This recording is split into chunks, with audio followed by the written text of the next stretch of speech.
চাঁপাইনবাবগঞ্জের সদর উপজেলার বালিয়াডাঙ্গা ইউনিয়নের চকঝগর গ্রামে বিয়ের প্রলোভন দেখিয়ে অষ্টম শ্রেণীর এক শিক্ষার্থী তরুণীর সঙ্গে একাধিকবার শারীরিক সম্পর্কে লিপ্ত হওয়ার পর প্রতারণার অভিযোগ উঠেছে একই গ্রামের মোহাম্মদ দেম আলীর ছেলে মোহাম্মদ আরাফাত হোসেন নামের এক যুবকের বিরুদ্ধে।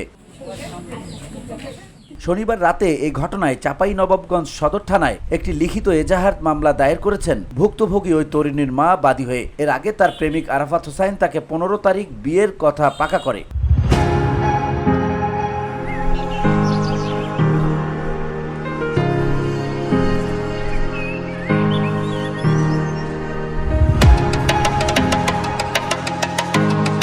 কিন্তু গত শুক্রবার রাতেই অন্য প্রেমিককে বিয়ে করে ঘরে নিয়ে আসে। বাসর রাত শেষ হতে না হতেই এই খবর কানে আসার পর থেকেই প্রতারক প্রেমিক আরাফাত হোসেনের বাসার সামনে অনশন করেন ভুক্তভোগী এই তরুণী।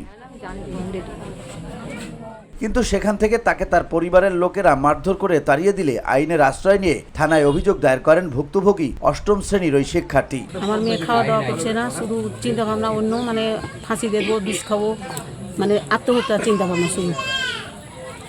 তাকে অনেক বুঝাচ্ছি, তাও বুঝতে চাইছে না। আমরা শাস্তি চাই। VOD Bangla news desk.